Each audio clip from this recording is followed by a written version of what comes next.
सोचिए, एक ऐसी जगह जहां कदम रखते ही आपकी मौत तय हो सकती है, जहां हर पेड़ के पीछे, हर पत्थर के नीचे, हर डाल पर जहर से भरे सांप बैठे हों, जहां जमीन कम और सांप ज्यादा हों, जहां इंसानों का जाना कानूनन मना है और जहां अगर कोई गलती से पहुंच जाए तो वापस जिंदा लौटना लगभग नामुमकिन माना जाता है।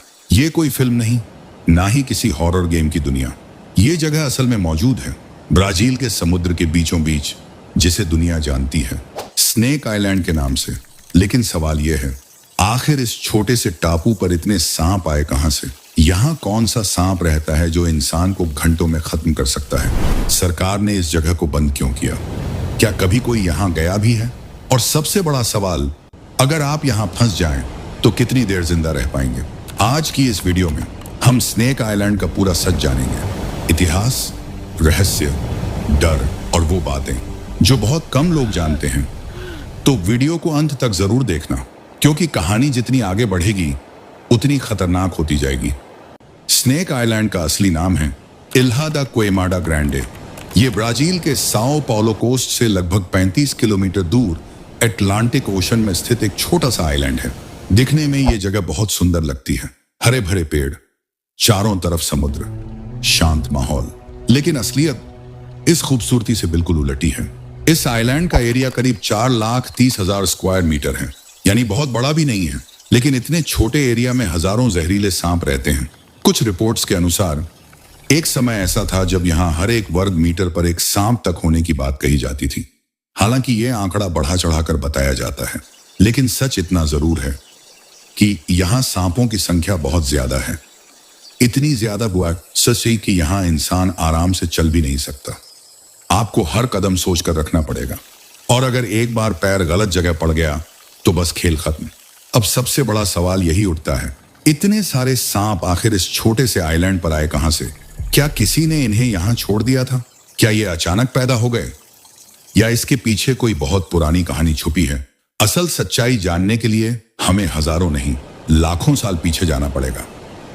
उस समय अर्थ का नक्शा आज जैसा नहीं था। समुद्र का लेवल अलग था, जमीन के हिस्से अलग थे, और जो जगह आज स्नेक आइलैंड कहलाती है वो कभी ब्राजील की मेनलैंड का ही हिस्सा हुआ करती थी।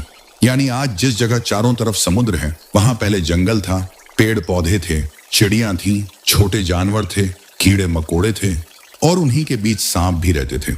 सब कुछ नॉर्मल था। सांप बाकी जगहों की तरह यहां भी रहते थे, शिकार करते थे और अपना जीवन जीते थे। लेकिन फिर नेचर ने करवट ली। धीरे धीरे मौसम बदला, बर्फ पिघली और समुद्र का पानी बढ़ने लगा। ये बदलाव एक दिन में नहीं हुआ, हजारों साल लगे, लेकिन असर बहुत बड़ा हुआ। समुद्र का पानी बढ़ता गया और जमीन के कुछ हिस्से डूबने लगे। फिर एक समय ऐसा आया जब ये हिस्सा मेनलैंड से पूरी तरह अलग हो गया।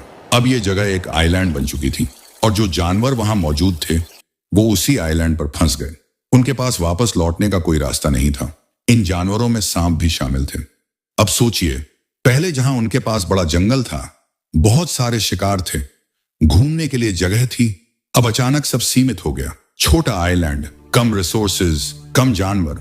यही से असली स्ट्रगल शुरू हुआ, क्योंकि आइलैंड पर बड़े जानवर लगभग नहीं बचे। ना कोई बड़ा मैमल, ना ज्यादा जमीन पर घूमने वाला शिकार। अब सांपों के सामने सर्वाइवल का सवाल था।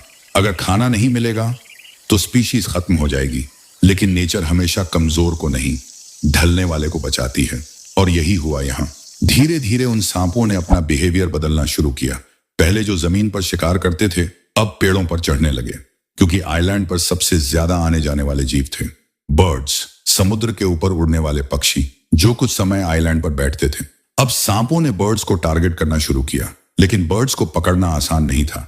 अगर शिकार को काटने के बाद भी वो उड़ गया तो खाना हाथ से निकल जाता। इसलिए समय के साथ इन सांपों का वेनम ज्यादा तेज और असरदार होता गया। तभी बाइट लगते ही शिकार जल्दी कमजोर हो जाए और भाग ना सके। यही इवोल्यूशन है, जब कोई जीव अपने माहौल के हिसाब से बदलता है।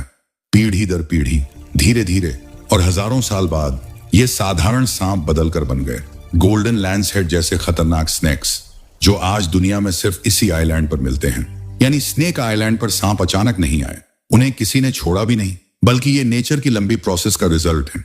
आइसोलेशन, सर्वाइवल और एवोल्यूशन तीनों ने मिलकर इस आइलैंड को बना दिया। दुनिया की सबसे डरावनी जगहों में से एक, अब तक आपने जाना कि इस आइलैंड पर इतने सांप आए कैसे, लेकिन अब बात उस असली खतरे की जिसने स्नेक आइलैंड को पूरी दुनिया में बदनाम कर दिया। उस सांप का नाम है गोल्डन लैंसहेड वाइपर। वैज्ञानिक भाषा में इसे बोथ्रोप्स इंसुलारिस कहा जाता है और यह दुनिया के सबसे रेयर स्नेक्स में गिना जाता है, क्योंकि यह पूरी धरती पर सिर्फ एक ही जगह मिलता है और वो जगह है स्नेक आइलैंड। यानी अगर यह आइलैंड ना हो तो शायद ये स्पीशीज भी ना हो। देखने में कैसा होता है? गोल्डन लैंसहेड का रंग हल्का पीला, सुनहरा या मिट्टी जैसा होता है। गोल्डन कहा जाता है। इसका सिर थोड़ा नुकीला और भाले जैसा शेप लिए होता है, इसी वजह से नाम पड़ा लैंसहेड। इसकी लंबाई आमतौर पर 2 से 4 फीट तक हो सकती है, लेकिन इसका साइज नहीं। इसका जहर इसे खतरनाक बनाता है, क्योंकि कई बार छोटे जीव ही सबसे ज्यादा डेंजरस होते हैं। इसका जहर इतना खतरनाक क्यों है? अब सवाल यह है, इसका वेनम इतना डरावना क्यों माना जाता है? क्योंकि इसका जहर शरीर के कई हिस्सों पर एक साथ असर करता है। अगर ये काट ले तो काटने वाली जगह पर तेज दर्द हो सकता है, सूजन आ सकती है, शरीर के टिश्यूज खराब हो सकते हैं, खून जमने की नॉर्मल प्रोसेस बिगड़ सकती है, इंटरनल ब्लीडिंग हो सकती है, किडनी पर असर पड़ सकता है और अगर समय पर इलाज ना मिले तो जान का खतरा भी हो सकता है। यानी ये सिर्फ एक बाइट नहीं, पूरे शरीर पर हमला है। इतना तेज जहर बना कैसे? अब सबसे इंटरेस्टिंग बात, इस स्नेक का वेनम इतना स्ट्रांग बना क्यों? कारण है इसका शिकार। ये स्नेक ज्यादातर बर्ड्स का शिकार करता है। अब बर्ड्स जमीन पर बैठे और खतरा महसूस हुआ तो तुरंत उड़ जाएंगे। अगर स्नेक का वेनम स्लो हुआ तो शिकार उड़कर दूर चला जाएगा और स्नेक भूखा रह जाएगा। इसलिए नेचर ने इसे ऐसा वेनम दिया जो जल्दी असर करे, तभी बर्ड दूर ना जा पाए। यानी इसके जहर के पीछे भी सर्वाइवल की कहानी छुपी है। क्या स्नेक आइलैंड पर सिर्फ यही सांप है? नहीं, स्नेक आइलैंड पर सिर्फ गोल्डन लैंसहेड ही नहीं, और भी कई तरह के स्नेक्स पाए जाते हैं। हालांकि सबसे फेमस और डेंजरस यही है, लेकिन कुछ और स्पीशीज भी वहां देखी गई हैं। 1. गोल्डन लैंसहेड, सबसे जहरीला और सबसे मशहूर, यही आइलैंड का किंग माना जाता है। 2. चाराराका स्नेक, ये ब्राजील में मिलने वाली दूसरी पिट वाइपर स्पीशीज है। कुछ एक्सपर्ट्स मानते हैं कि इनके रिश्तेदार स्पीशीज आसपास के इलाकों में पाए जाते हैं। इनका वेनम भी खतरनाक होता है। 3. नॉन वेनमस ट्री स्नेक्स, कुछ छोटे पेड़ों पर रहने वाले स्नेक्स भी वहां देखे गए हैं। ये इतने डेंजरस नहीं होते, लेकिन आइलैंड के इकोसिस्टम का हिस्सा हैं।